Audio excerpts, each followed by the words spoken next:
Real estate में joint development agreement या JDA का नाम तो सबने सुना ही होगा। ये एक बहुत ही पॉपुलर तरीका है, लेकिन जितना पॉपुलर है उतना ही कंफ्यूजिंग भी। और सबसे ज्यादा कंफ्यूजन पता है कहाँ होता है?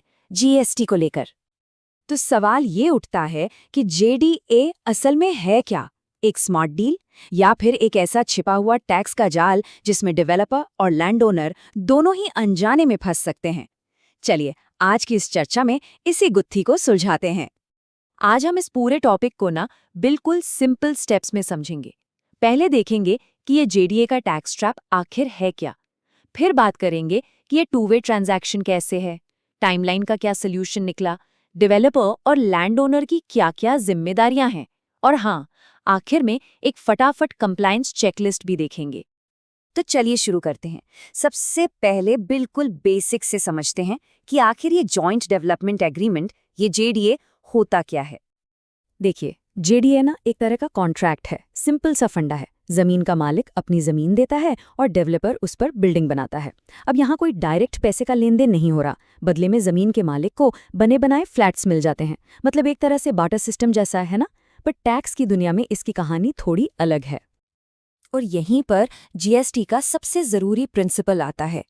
जीएसटी कानून कहता है कि ये कोई एक सौदा नहीं है, बल्कि ये दो अलग अलग टैक्सेबल ट्रांजैक्शंस है। इसे ऐसे समझिए, यहाँ दो अलग अलग सर्विसेज दी जा रही हैं।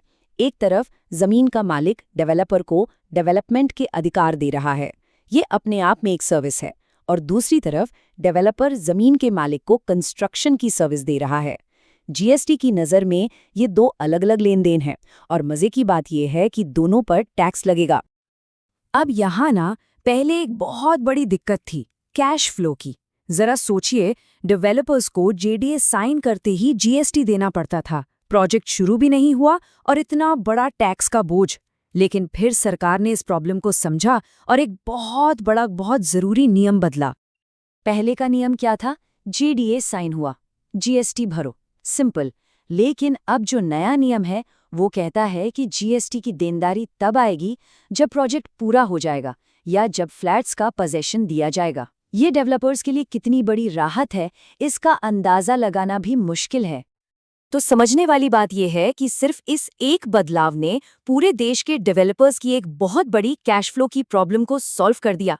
अब उन्हें प्रोजेक्ट के शुरू में ही अपनी सारी कैपिटल टैक्स में ब्लॉक नहीं करनी पड़ती। अच्छा, तो एक सवाल दिमाग में आता है।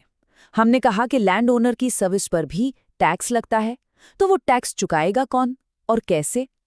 इसका जवाब है एक बड़े इंटरेस्टिंग कॉन्सेप्ट में, जिसे कहते हैं reverse charge mechanism. Reverse charge mechanism या आरसीएम, ये एक ऐसा सिस्टम है जहां कहानी थोड़ी उल्टी चलती है। नॉर्मली क्या होता है, सर्विस देने वाला टैक्स लेता है और सरकार को देता है। पर यहाँ सर्विस लेने वाला यानी कि डेवलपर, वो सर्विस देने वाले यानी लैंड ओनर की तरफ से डायरेक्ट सरकार को जीएसटी देता है। इसीलिए इसे रिवर्स चार्ज कहते हैं। तो ये काम कैसे करता है? बहुत सिंपल है। स्टेप 1, लैंड ओनर ने डेवलपर को डेवलपमेंट राइट्स दिए। स्टेप 2, डेवलपर ने प्रोजेक्ट बनाया। और अब आता है सबसे क्रूशियल स्टेप 3। जैसे ही प्रोजेक्ट पूरा होता है, डेवलपर लैंड ओनर के हिस्से का जीएसटी कैलकुलेट करता है और सीधा सरकार को जमा करा देता है। तो ये वैल्यू कैलकुलेट कैसे होती है? चलिए एक एग्जाम्पल से समझते हैं।